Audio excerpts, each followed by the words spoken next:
Disowned my daughter after starting a relationship with her boyfriend because I thought she was manipulating us. But when she hurt herself during a family gathering and revealed every message I sent about her, my boyfriend abandoned me and my family says I'm a sick person who deserves to be alone. So background, I'm 46 and have one daughter, Ava. She's 23. Her dad and I divorced when she was in high school, and it's pretty much been just me ever since. She's always been difficult. Everything had to be a crisis with her anxiety, breakdowns, tears, therapy, more tears.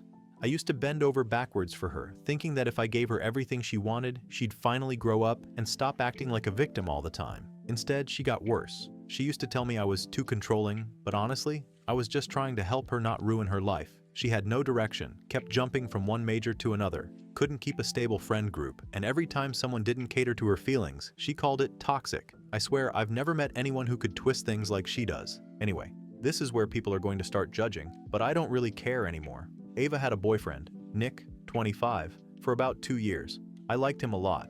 He was polite, helped around the house when he came over, and unlike Ava, he actually seemed motivated. He and I got along really well, sometimes too well, apparently. She always got jealous when we talked. I thought it was ridiculous at the time, but looking back, it makes sense. People like her always hate seeing someone else getting attention. After they broke up, Nick reached out to me to talk. He said he needed closure, and I guess I did too, because I had a lot of built-up frustration about how Ava treated him. One conversation turned into a few more, and before anyone jumps to conclusions, no, this wasn't some big betrayal like everyone wants to make it sound. We just connected. It's hard to explain.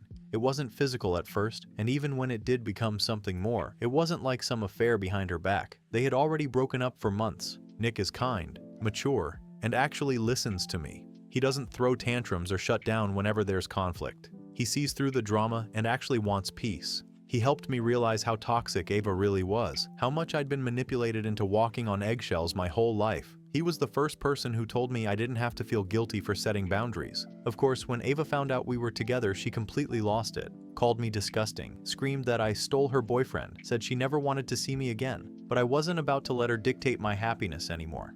She's an adult. She doesn't own anyone. Nick chose me because he wanted to be with someone who doesn't play games. I think that's what hurts her the most, that someone finally saw her for who she really is. My family immediately took her side, of course. My sister said it was sick and morally wrong. My mother told me I'd crossed a line no decent parent should ever cross. I tried to explain that this isn't about age or roles, it's about connection, but no one wanted to hear it. Everyone treats Ava like she's this fragile little doll when she's the one who's been poisoning every relationship she's ever had. So, I did what I had to do. I posted on Facebook, yeah, I know, saying that I was done being emotionally blackmailed by my so-called daughter. I didn't name her, but everyone knew who I was talking about. I said I was cutting ties and focusing on my own life. I said I refused to keep being blamed for her instability. A few people supported me privately, but most just sent passive-aggressive comments about boundaries and therapy. Nick moved in about a month later. We've been getting along great. We cook dinner together, take little day trips, laugh more than I ever have in years. I actually feel like I'm living again. He says I make him feel understood in a way no one his age ever has. We've even been talking about starting a small business together once I get everything sorted out with my savings. And before anyone tries to twist it, yes, the money I'm using is from Ava's college account, but I'm the one who worked to put that money there. She dropped out twice. I told her years ago that I'd hold on to it until she proved she could stick to something. She never did, so I see no reason why I shouldn't use what's mine to build something for myself. Now everyone's acting like I'm the devil because I finally made a decision that made me happy. My family won't talk to me. Ava's blocked me on everything. My mom told me she's disappointed, like I'm still 15. Nick and I have each other, and that's honestly enough for me. I guess I just wanted to put this here because everyone's making me feel crazy for doing what feels right. I'm not sorry for being with someone who actually treats me with respect. Update 1. I feel like I need to clear some things up. Everyone's acting like I've done something horrible when all I've done is try to live my life after years of being used and manipulated by my daughter. My sister invited me and Nick to a family barbecue last weekend. She said it was a chance to mend fences, but I should have known it was a setup from the beginning. She never liked Nick, and she's been taking Ava's side from day one. She said everyone would be there, and it would be nice to just talk things out like adults. Against my better judgment, I agreed. Nick thought it might calm everyone down if they saw we were doing fine. He's a good man. He hates conflict, and he said maybe seeing us together would make them realize how serious we are about each other. When we got there, I could tell the atmosphere was tense right away. Ava was there too, acting like this fragile little angel, sitting with my brother's wife and avoiding eye contact. She looked tired and had that same helpless expression she's used for years to make people feel sorry for her. My sister was overly sweet to us, almost fake. Nick brought a bottle of wine as a peace offering, and everyone pretended to be civil for the first half hour. I could tell Ava was building up to something. She kept glancing over, whispering with my sister, and then giving me that look she used to give when she was a teenager, like she was waiting for me to say something wrong. I ignored her and tried to focus on my food. Nick was talking to my brother about his new job, and I mentioned that we just bought a new car. Yes, technically it was with money from an account I'd been managing for Ava, but that money was mine too in a sense. I'm the one who saved it. I'm the one who made sacrifices while she lived at home rent-free for years. Ava suddenly stood up and asked if she could say something. My stomach dropped because I knew she wasn't going to let it go. She started talking about how this situation had affected her mental health and how betrayed she felt. Everyone went quiet. She looked directly at me and said she wanted me to tell the truth for once. I told her she was being dramatic and that this wasn't the time or place for her usual emotional performances. I even said I forgave her for what she said last time, thinking maybe she'd back down. Then she pulled out her phone. Apparently, she had been recording me and Nick. She played a clip right there at the table, and it was my voice, clear as day, saying things I barely remembered, stuff about how Nick deserved someone mature and how Ava needed to grow up. It sounded bad, I'll admit, but the context was missing. She edited it to make it sound like I'd been encouraging Nick to break up with her. Everyone just stared at me. Nick's face went white. I tried to explain that the recording was manipulated, that it wasn't the full story, but no one cared.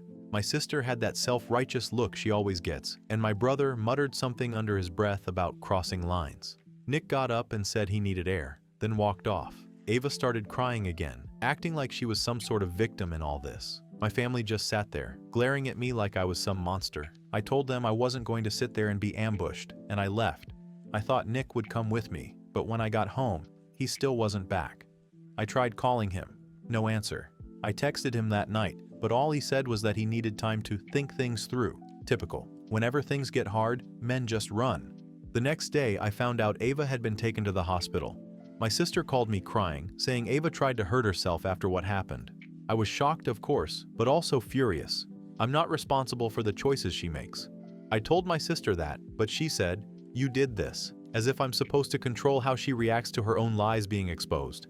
My mother told me not to come by the house for a while. My brother blocked me, and my sister said Nick called her that night crying. Crying? About what? He's the one who let himself get manipulated by Ava in the first place. I guess they all want someone to blame, and I'm the easy target. Nick still hasn't come home. It's been a week. I've left him messages, but he's ignoring me. He'll come back eventually, he just needs to cool off and realize that Ava has always been like this. She can't stand not being the center of attention. Every time something doesn't go her way, she turns it into a mental health crisis. Maybe this is harsh, but I think this whole thing just proves I was right about her.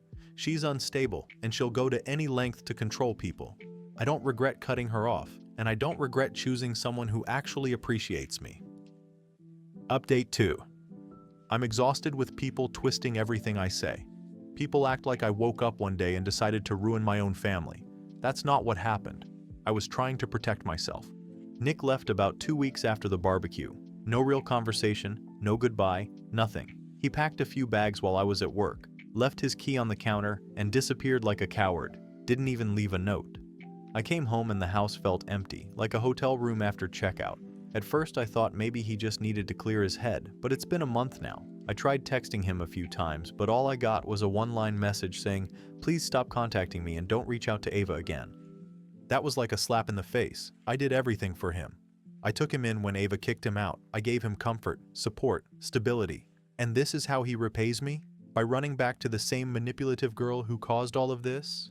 I've said it before, and I'll say it again. I refuse to feel bad for people who can't handle their own guilt. My family has made it clear that I'm not welcome anywhere. My sister blocked my number. My mother told me not to come by unless it's an emergency. My brother unfriended me online and told mutual relatives that I need help. They've all made Ava out to be this poor, delicate little victim, while painting me as some monster. Nobody wants to hear my side. So, fine. I started doing my own digging.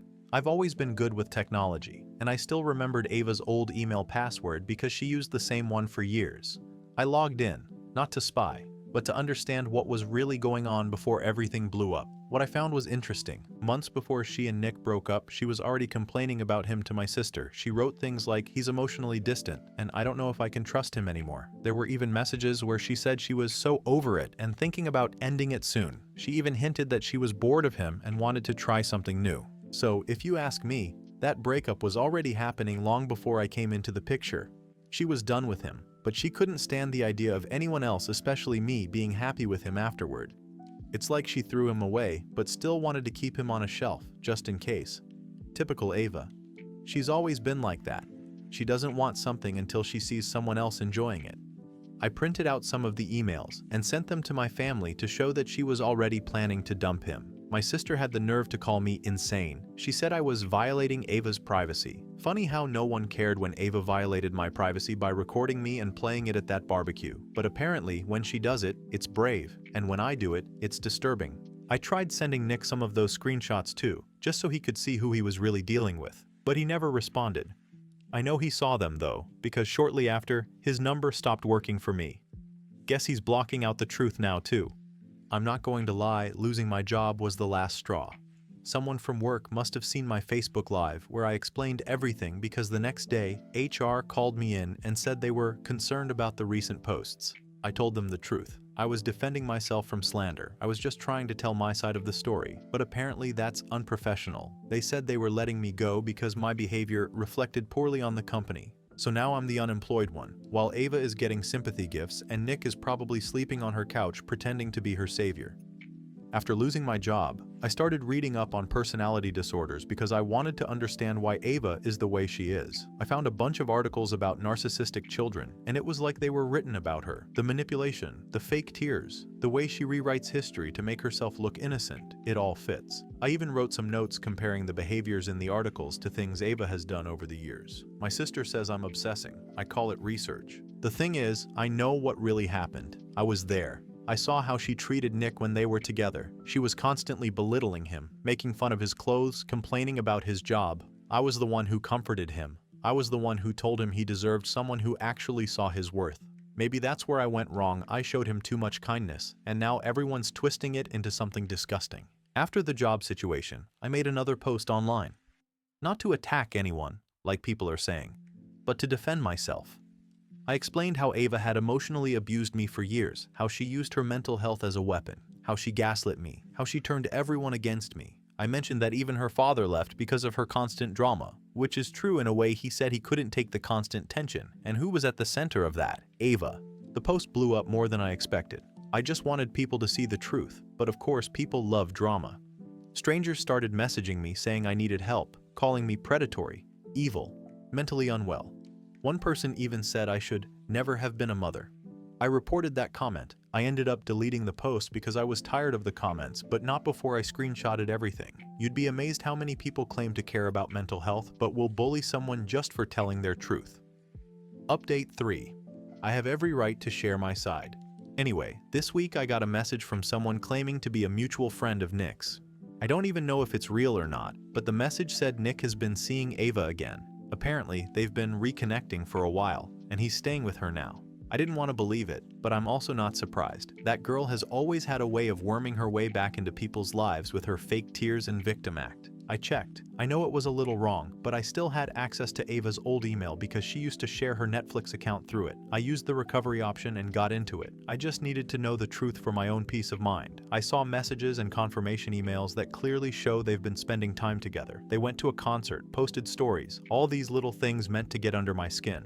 What's funny is she acts like she hates me, but she can't stop circling back to my leftovers. She always copies me. Same hair color, same perfume, even the same furniture style. It's weird. Nick probably just realized she's still as naive as ever and is taking advantage of her again. He always liked people he could control. That's why we worked so well. I actually stood up to him. I tried to reach out to him once more, just to ask why he'd go back to someone who literally destroyed his reputation, but he ignored me. Then I found his new Instagram. Every picture looks fake, smiles forced, poses rehearsed. You can tell he's miserable. She's probably guilt-tripping him, like she always does. I honestly pity him at this point. I know people are going to say I'm obsessed or stalking, but it's not like that. I'm just tired of lies. I want accountability. I want my daughter to admit what she's done. I've spent my whole life being her emotional punching bag, and now that I finally stood up for myself, everyone's calling me the bad guy. I actually tried to talk to her face to face the other day. I drove to her apartment. I thought maybe if I explained everything calmly, she'd stop believing the rumors and see the situation for what it really is. I even brought some of her old things she left behind when she stormed out last year, sentimental stuff. I was trying to do the right thing. She wouldn't even open the door. She yelled through it for me to leave or she'd call the police. I told her she was being ridiculous and dramatic, but she kept threatening me. So yes, I stayed a little longer than I planned. I just wanted her to talk to me. That's when the cops showed up. They treated me like some criminal, asking all these questions about harassment and trespassing. I told them the truth, that I'm her mother, and I have a right to talk to my own daughter. They didn't care. They told me if I didn't leave, they'd arrest me. Can you believe that? My own child calling the police on me for trying to have a conversation. After that, I got a letter in the mail, a restraining order. She's claiming I'm dangerous. Dangerous. I can't even describe how insulting that is. I've never laid a hand on her. All I've ever done is try to fix things and make her see reason. Now she's parading around with Nick like she won some moral victory, and I'm just supposed to sit back and accept it? I don't think so. Final update.